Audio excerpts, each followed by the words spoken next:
அவர் தொடங்குறதுக்கு முன்னாடியே அழுத்தம் அப்படின்ற விஷயம் தான். இவ்வளோ நாளா நம்மளும் பேசிக்கிட்டு இருந்த ஒரு விஷயம். என்ன நடக்குது, ஏது நடக்குதுன்னு தெரியாம, அந்த சிபிஐ விசாரணைக்கு அப்புறம் விஜய் அவர்கள் பங்கேற்கக்கூடிய முதல் மேடை.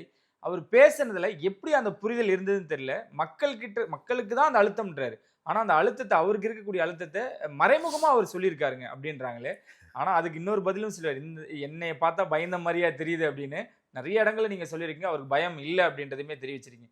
ஆனா அதுல ஏதாவது அ மழுப்பி பூசுன மாரி ஏதாவது பேச்சு வார்த்தைகள் இருக்கா? அப்படியே நான் கேட்கிறேன். டைரக்ட்டாவே இல்ல, கேட்டுர்றேன். இல்ல. அப்படி ஒண்ணும் இருக்க வாய்ப்பே இல்ல. ஆ, ஏன்னா, மழுப்பி பேசுற மாரி இருந்தா, ஃபர்ஸ்ட் வார்த்தை ஒருத்தர் ஸ்டேஜ்ல அழுத்தம் இருக்குமாமே. அ. அழுத்தம் இருந்தா அதுக்கெல்லாம் அழுத்தி போற ஆளா நானு. நான் இங்க வந்து அடிமையா இருக்கவும் வரல, அண்டி பிழைக்கவும் வரலன்ற வார்த்தைய சொல்றாரு. இத விட உங்களுக்கு ஒரு டேரிங்கான ஸ்டேட்மெண்ட் யாராவது ஒருத்தர் சொல்லுங்களேன் பார்ப்போம். ம்.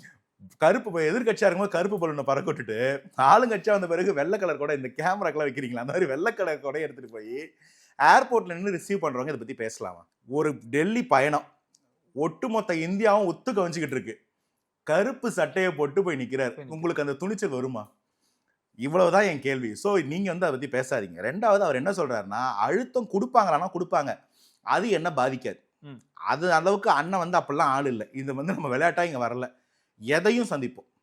ஆனா அவங்க அழுத்தம் நம்மள தாண்டி பொதுமக்களுக்கு போகுது. பொதுமக்கள நிர்பந்திச்சு வாக்குகள திருடவும், சொரண்டவும் வேல பார்ப்பாங்க. அந்த அழுத்தம் இருக்கா? என் அக்கா தங்கச்சிக்கும், என் அண்ணன் தம்பிக்கும் ஓட்டு போட போறவங்களுக்கு இருக்கான்னு கேட்டா இருக்கு. அந்த அழுத்தத்திலிருந்து நம்ம தான் அவங்கள பாதுகாக்கணும். ம். அந்த அழுத்தத்த மீறி அவங்கள ஜனநாயக கடமை மாற்ற வைக்கிறது நம்ம வேலை. அதுதான் அந்த இடத்துல இட்டரேட் பண்றாரு. அந்த இடத்துல அவர் சொல்லக்கூடியது நீங்கலாம் தான் களப்பணியாளர்கள்.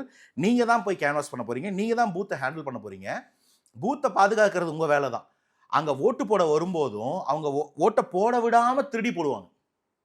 அவங்க ஓட்டு போடுறதுக்கு நீங்க தான் என்ஷூர் பண்ணணும். எங்களுக்கு போடுங்கன்னு சொல்லாதீங்க. உங்க ஓட்ட போட வைங்க. அந்த வேலைகள செய்ய வேண்டியது உங்க வேலை. அந்த இடத்துல அழுத்தம் இருக்கும். அத நீங்க சரி பண்ணுங்கன்னு சொல்றாரு. ஓகே. நான் பயப்படல. என் தம்பிங்களும் பயப்படல. பொதுமக்கள பயமுறுத்த ட்ரை பண்ணுவாங்க. விடாதீங்கன்னு சொல்றாரு. ம். அப்படி ஒரு கட்சி. அங்க நீங்க இதெல்லாம் பண்ண முடியாது. 3,00,000 பேரு கேடர்ஸ். அஃபிஷியல் மெம்பர்ஸ் வொர்க் பண்ணக்கூடிய கேடர்ஸ் 3,00,000 பேருக்கு அப்பாயின்ட்மென்ட் போட்டுருக்கோம். இது சில பேர் கேட்கறாங்க சில டிபேட்ல. என்னங்க பூத் வாலண்டியர்ஸ்லாம் நம்ம கட்சி போட்டீங்களா? எப்பா 66,000 பேர் பத்தி பேசிருக்கீங்க. நாங்க 3,00,000 அப்பாயின்ட்மென்ட் வச்சிட்டு இருக்கோம் கையில. 3,00,000 பேர் அப்பாயிண்டட்.